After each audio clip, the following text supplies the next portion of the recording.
fired up. All right, Mike Vick back with us. We're talking Sunday's AFC showdown.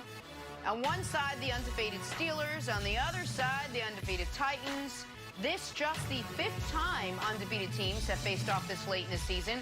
Guys, get this. The winners of those previous 4 matchups went on to the Super Bowl. How about that? So, Brandon, who wins this pivotal AFC matchup to stay undefeated, Steelers or Titans?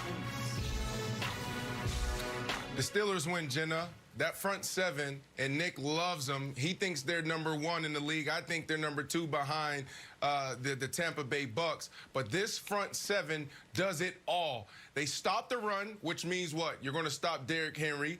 And then also, in the pass game, they get to the quarterback because of their blitzes. They create so many one-on-ones. This front 7 is unbelievable. They're nasty. And when you think about what the Titans do well in running the ball and setting up everything else, there comes a time when you play these games and then there's games within games. And I had some nasty defenses that I played on. And defensive linemen, they take it personal.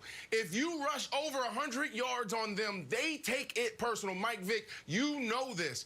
If these guys can get going, you're going to see the Pittsburgh Steelers getting frustrated, getting mad, but I don't think that's going to be the case here. I think this front 7 dominates the Titans, especially with their tackle, Taylor, just going down with the ACL.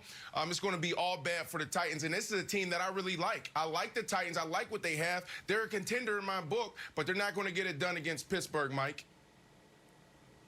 The Steelers definitely win. If it's one game that the Steelers will get up for so far, it'll be this game. And the one thing I know about the Pittsburgh Steelers and Mike Tomlin, when you have a team that comes in and their offense is predicated on running the football, you know, as the Tennessee Titans will try to do with Derrick Henry, they get up for games like this. Like Brandon said, the front 7, you know, they'll be ready for Derrick Henry. You know, they'll be, you know, looking to smack him around all day and get the ball back to the offense. And on the offensive side of the ball, you know, they just got some weapons emerging in Chase Claypool, Deontay Johnson, and Big Ben is using these guys correctly. So with the offense clicking, the run game clicking, you know, Big Ben playing some of his best football and being happy to be back. Now, I don't see the Tennessee Titans having a chance to win this game, primarily because they're going to stop Derrick Henry in the run game of the Tennessee Titans, and that'll lead to everything else. Okay, so these two teams are remarkably similar as far as what their profile is leading into this game. It's not just they're both 5-0. Both of them have 4 wins against horrible opposition, have played 1 game against a good team and whooped that good team.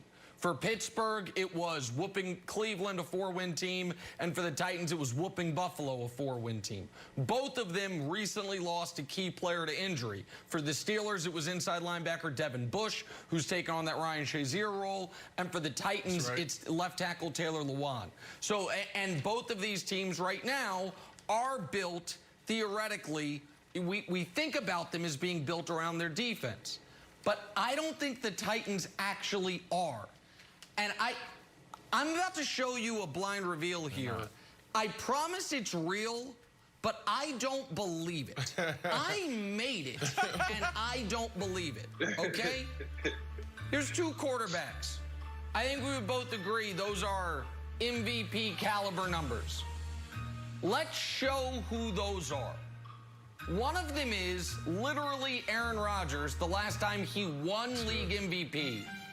And the other one is Ryan Tannehill, since he took over as the starting quarterback for the Titans. Look at his numbers.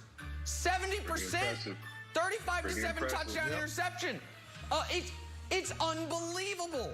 So, Wilds, at some point, I'm going to have to just believe that Ryan Tannehill was always good, and that Adam Gase is just so historically bad that what we saw from him in Miami is the fault of the coach. Because we're now a full season's worth of starts, and he's putting up prime Aaron Rodgers numbers. If that's who Tannehill actually is, then the Titans not only can compete with the Steelers, but can beat them, Wilds. They can beat them, yeah. Well, the Titans also have a sneaky bad defense. It's so bad that in practice, Mike Vrabel is like, you know what? Suit me up. I'm going to have to get in and be hands-on on the defense. There's videos of him, like with Eric Ebron's jersey on, like, all right, I'll be it, so, like, let's really play here, guys. They're averaging they're giving up 5.1 rushing attempts.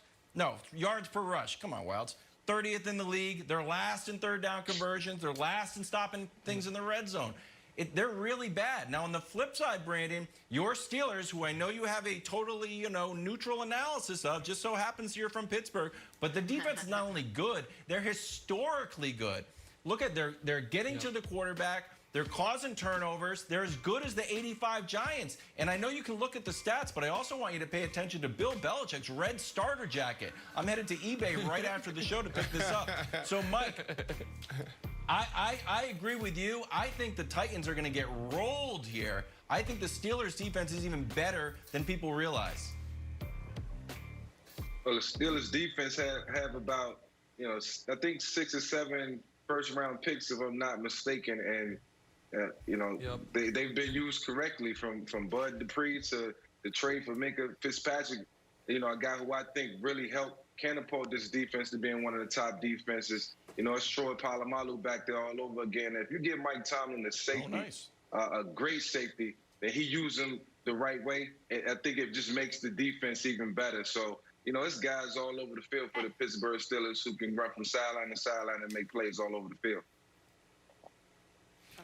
Yeah, I agree with you, Mike. On the defensive side, that front seven, we're talking about it, and we may be talking about a little too much, but Hayward and Tuitt, Watt, Dupree, those guys get it done in the run game and the pass game, and that's rare. Sometimes guys just want to get after the quarterback. That's all they want to do, and they stand down when it comes to the run. But on the offensive side, and that video you just showed, Wilds, is interesting because that is their X factor, his coach. That coach is doing a hell of a job. He's one of the smartest coaches out there, and has definitely been highlighted since last week and those key decisions he made to get his team down there. But this is a point of emphasis. This is why that's important. It's not that he's out there having fun, but he knows that he has Big Ben coming in. He has Claypool, who you just talked about. This is how they're getting it done in the passing game. They're running the ball. They're able to average 5 yards a carry. So what does that create? One-on-one matchups. Big Ben loves throwing the back shoulder. So what he's doing is reiterating to his team, they cannot beat us this way.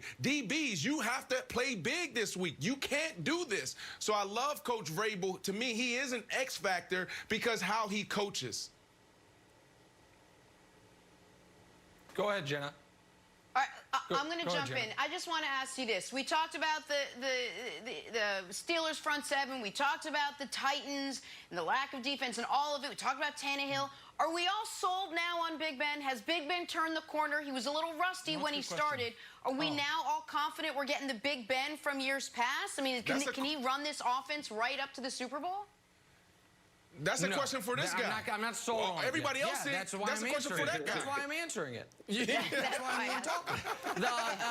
So, listen, I said before the year, if Big Ben doesn't show his age and the ill effects of the injury, this could be the second best team in the AFC. Thus far, he's checked both those boxes. He's looked good. The defense has been even better than last year, and that's why I believe right now the Steelers have leapfrogged the Ravens as the Chiefs' biggest competition in the AFC. But it's a long season for an old man. And so I just need to see Big Ben playing in November and December before I think you totally put those concerns to rest. But right now, Jenna, I believe the Steelers are the second best team in the entire NFL. I think they have shown that through five games of the season.